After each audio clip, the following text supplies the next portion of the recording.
O hear me, mortals, and lend thy ears, for I weave a tale of ancient fable, of myth and fantasy, magic and lore, and conflict that oft makes our world unstable. In days of yore, when gods and goddesses reigned, and heroes battled monsters, another kind of war ensued, led by those who would be conquerors.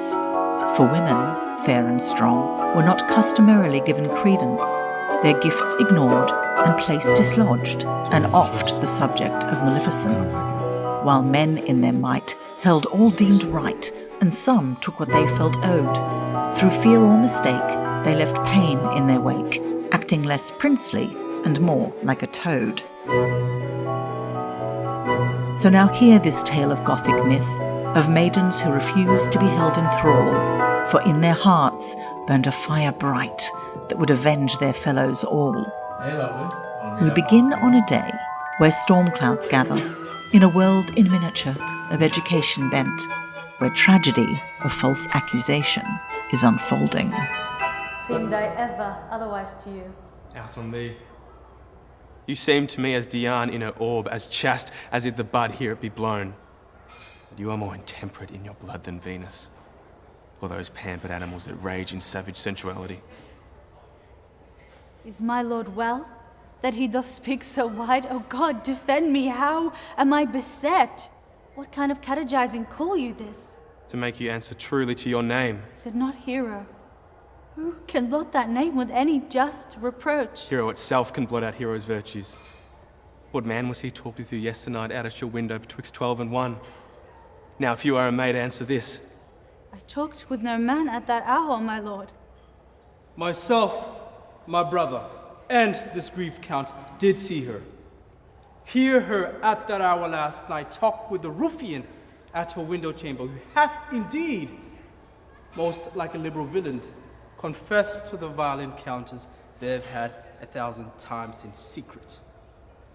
Oh, hero, what a hero hadst thou been, if half thy outward graces had been placed about thy thoughts and counsels of thy heart. But fare thee well. Most foul, most fair, farewell.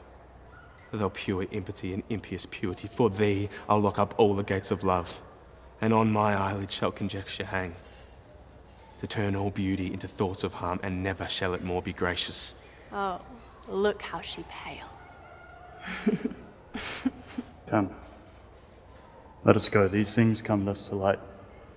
Smother her spirits out.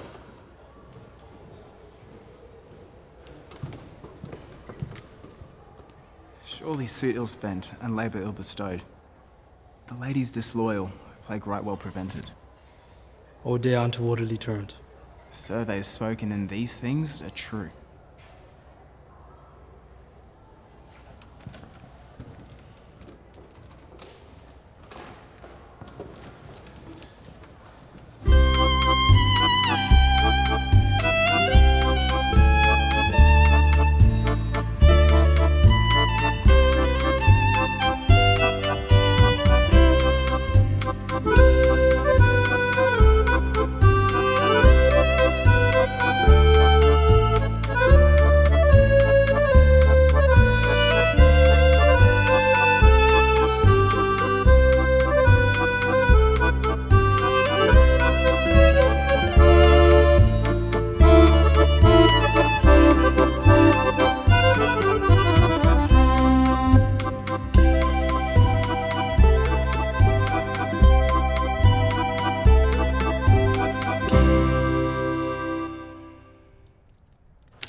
Knock, knock. Who's there in the name of Beelzebub? Huh. Here's a farmer who hanged himself on the expectation of plenty. Come in time, have napkins now about you. Here, you'll sweat for it. Oh, knock, knock. Who's there in the other devil's name? Faith. Here's an equivocator who could swear in both scales against the other scale, who committed treasons enough for God's sake, yet could not equivocate to heaven. Oh, come in, equivocator. Knock, knock, knock, who's there? Faith, here's an English tailor, come hither for stealing out of a French hose. Come in, tailor, here you may roast your goose. Knock, knock, never at quiet. What are you? But this place is too cold for hell. I'll devil porter it no further. Anon, anon!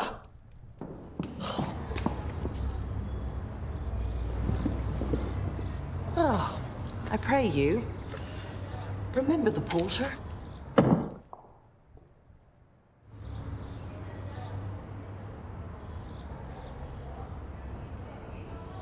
We shall proceed no further with this business. He hath honoured me of late, and I have bought golden opinions from all sorts of people, which would be worn now in their newest gloss, not cast aside so soon. Was the hope drunk when you dressed yourself? Has it slept since and wakes it now to look so green and pale at what it did so freely? From this time such I account thy love.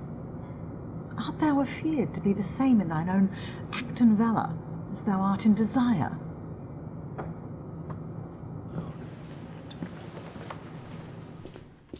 Wouldst thou have that which thou esteem'st the ornament of life, and live a coward in thine own esteem, letting I dare not wait upon I would like the cat in the adage? Prithee, peace. I dare do all that may become a man. Who dares more is none.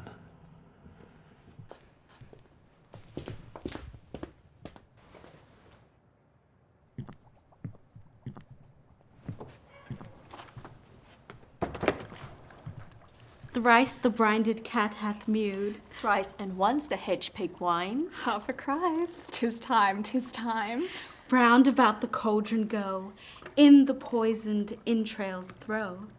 Toad, that under cold stone days and nights has 31. Sweltered venom, sleeping got, boiled thou first in the charmed pot. Double, double, toil and trouble, fire burn and cauldron bubble. Fillet of a fanny snake in the cauldron boiling big. Eye of newt and toe of frog. Wool of bat and tongue of dog. Adder's fork and blind worm's sting. Lizard's leg and owlet's wing.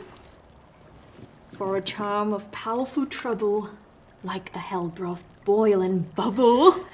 Double, double, toil and trouble, fire burn and cauldron bubble. Scale of dragon, tooth of wolf, witch's mummy, moor and gulf. Of the raven's salt sea shark, root of hemlock digged in the dark.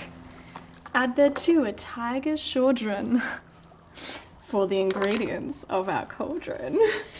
Double, double, toil and trouble, fire burn and cauldron bubble. By the pricking of my thumbs, something wicked this way comes.